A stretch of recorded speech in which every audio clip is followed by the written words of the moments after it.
Drive to Own Kill Switch program na alok ng isang transport network company o TNC pinaimbestigahan sa Land Transportation, Franchising and Regulatory Board o LTFRB. Si Eden Santos sa detalye. Pinaiimbestigahan ng isang grupo ng mga pasahero sa Land Transportation, Franchising and Regulatory Board o LTFRB ang drive-to-own kill switch modus ng isang transport network company o TNC.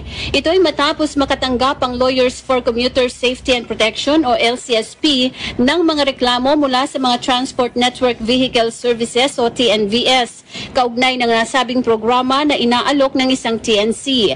Ayon kay Attorney Ariel Inton, founder ng LCSP, ang sistema ng TNC ay pagbabayari ng 20,000 pesos ang TNVS providers para magkaroon ng kotse at sila na rin ang maglalakad ng Provisional Authority at prangkisa.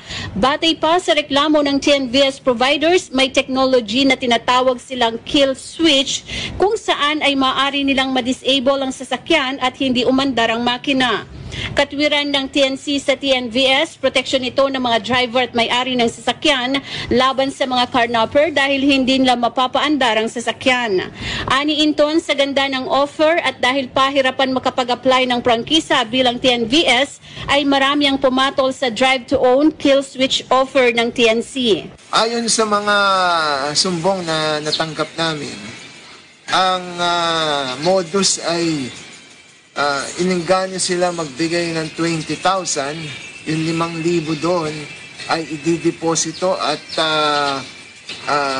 mag-o-open sila, i-open sila ng isang checking account para sa ganon ay makapag-issue sila ng cheque, no? Allegedly pambayad ng sasakyan na kukunin ng TNC para sa kanila. At yung 15 naman na natira ay panlakad sa kanilang provincial authority o franchise na hanggang ngayon, according to them, wala naman sila nakukuhang provincial authority, prangkisa, kaya sila tumatakbo bilang koloro. Ngayon, ito masakit. Kapag hindi sila nakabayad ng monthly sa sasakyan,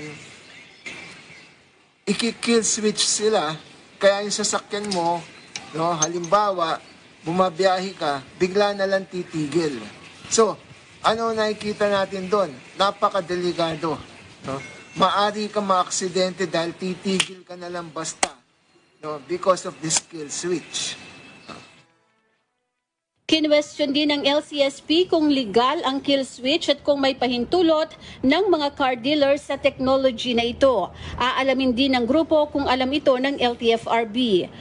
Para sa Eagle News, Eden Santos, we live in